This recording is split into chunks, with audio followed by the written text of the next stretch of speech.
ইমরান, গতকাল আপনি মারাত্মক একটা কথা বলেছিলেন এবং আজও দানিশ আজিজ আপনাদের দলের নেতা, আরেক নেতা, তিনি বলেছেন সরাসরি যে হ্যাঁ, আমরা যদি এরকম কোনো সুযোগ থাকে, যদি আলোচনা হয়, মানে যদি আমরা ভেবে দেখি, আমাদের কাছে অনুরোধ এসছে সিপিএম এর তরফ থেকে, তাহলে আমরা ভাববো জোট করবো কি করবো না। এখনো পর্যন্ত আমরা কিছু ডিসিশন নিইনি, কিন্তু আমাদের কাছে রিকোয়েস্ট এসছে, আমরা ভেবে দেখছি।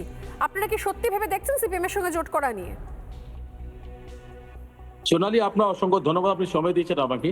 দেখুন, আমার কাছে ফোন এসেছিল কালকে, আমাকে নিজেই ফোন করেছে, পরশু দিনে ফোন করেছে। ফোন করে আমাকে বলছে মোহাম্মদ সেলিম সাহেব আপনার সঙ্গে বসতে চাইছেন, কথা বলতে চাইছেন।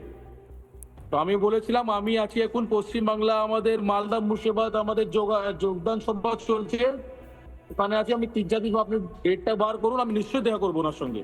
কারণ মোহাম্মদ সেলিম সাহেব আমাদের পশ্চিমবাংলার একটা বড় মুখ, সিপিএম বামের বড় মুখ। আমি নিশ্চয়ই বসবো, ওনার মতামত নিব। উনি কি উনি জোটের জন্য কথা বলবেন কি কথা বলবেন সেটা আমার এটা জানা নেই, কিন্তু যা কথা বলবেন আমি নিশ্চয়ই, আমার যদি জোটের জন্য কথা বলেন আমি আস্তে করে জানাবো এটা। মানে গতকাল আপনি বলেছিলেন যে আপনার কাছে ফোন এসছে, আপনি বলছেন যে আজকেও ফোন এসছে মোহাম্মদ সেলিমের সঙ্গে বৈঠকে বসার জন্য? না, আজকে আসেনি, কালকে ফোন এসেছিল, সে আমি বলেছি আপনাকে। কালকে এসেছিল আর একদিন আগে এসেছিল তারা। আচ্ছা, তো পরপর দুবার এলো এই নিয়ে। তাহলে আপনারা কি ভাবছেন, সময় দেবেন তাহলে মোহাম্মদ সেলিমকে? নিশ্চয়ই দেবো। দেখুন, মোহাম্মদ সেলিম সাহেব আছেন, বাম একসময় আমাদের পশ্চিমবাংলায় রাজত্ব করেছে 34 বছর।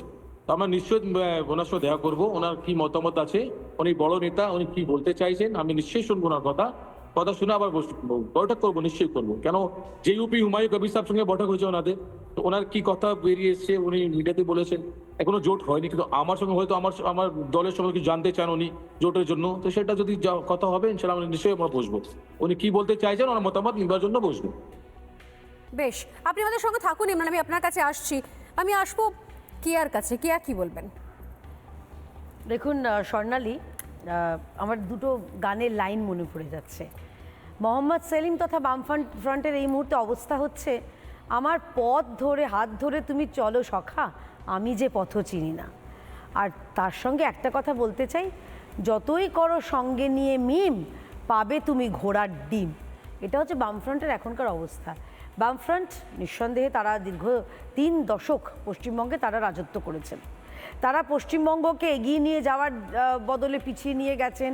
কটা শিল্প বন্ধ করেছেন, কটা কারখানা বন্ধ করেছেন, কটা কাদের সঙ্গে হাত ধরেছেন, কাদের সঙ্গে হাত ছেড়েছেন, নিজেদের শরিকদের সঙ্গে কী অত্যাচার করেছেন, কতজনকে গুলি করে খুন করেছেন। এই তত্ত্বতালাশ আপনার কাছে বলে আমার মনে হয় সময় নষ্ট করা।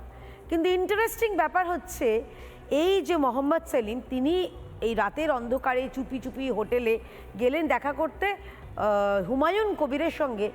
এরা রাত্রিবেলায় যায় হুমায়ুন কবিরের সঙ্গে দেখা করতে স্বর্ণালী, আর দিনের বেলায় বলেন আমরা ধর্মনিরপেক্ষ। নানা ধরনের কন্টেন্ট দেখার জন্য লাইক করুন, শেয়ার করুন আমাদের ফেসবুক পেজ, সাবস্ক্রাইব করুন আমাদের ইউটিউব চ্যানেল। পাশাপাশি অন্যান্য ব্রেকিং নিউজের জন্য অবশ্যই চোখ রাখুন রিপাবলিক বাংলায়।